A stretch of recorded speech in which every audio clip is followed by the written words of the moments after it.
Para os gregos, a vida era definida pela filosofia e pela política. Já o corpo e suas necessidades eram a lembrança da animalidade do homem.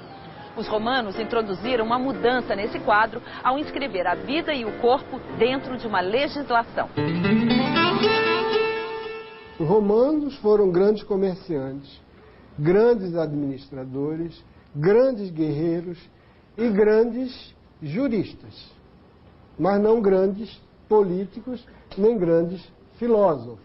As grandes filosofias romanas são o epicurismo e o estoicismo, que são ambos de origem grega, e procuraram a marca da originalidade na maneira como administravam o império. Se os grandes gregos foram artistas e filósofos, os grandes romanos foram estadistas e legistas. Destacaram-se desde a administração de suas províncias até a elaboração de táticas militares utilizadas na conquista do seu imenso território.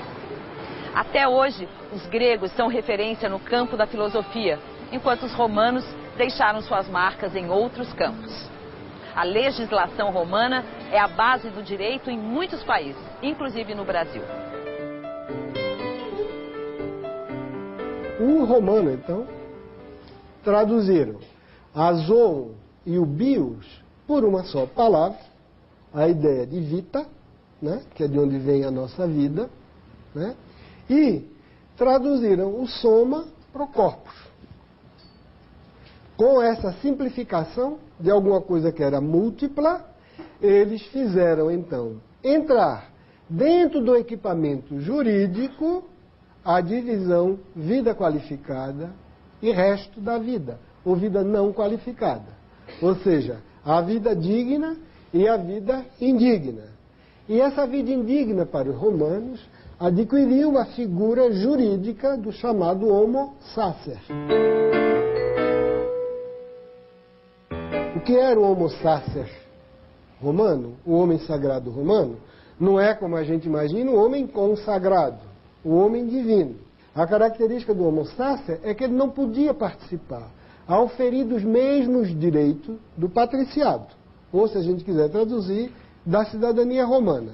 Ele era expulso da cidade e, uma vez fora, ele era passível de ser morto sem que sua morte configurasse crime ou homicídio.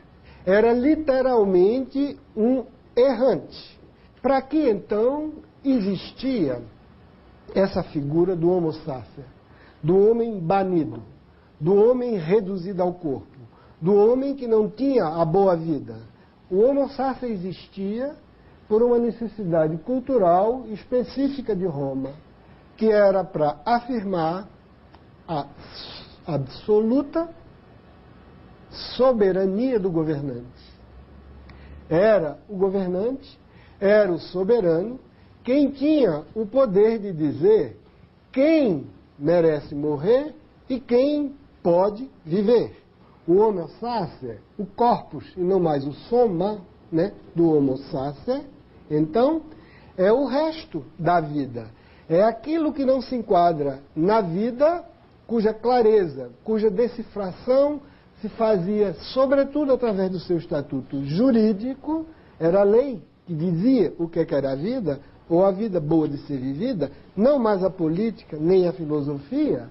Pois bem, esse resto da vida, aquilo que não se enquadrava, diferentemente do resto grego, que devia ficar dentro de casa, no privado, e ser matéria de ascese, de autoaperfeiçoamento, de autogoverno, de melhora de si, isso aqui, esse resto da vida, passou a ser qualquer coisa que poderia ser eliminado, que poderia ser exterminado, sem que nenhum crime, sem nenhum excesso fosse cometido aos olhos do ideal da coletividade ou da cultura romana.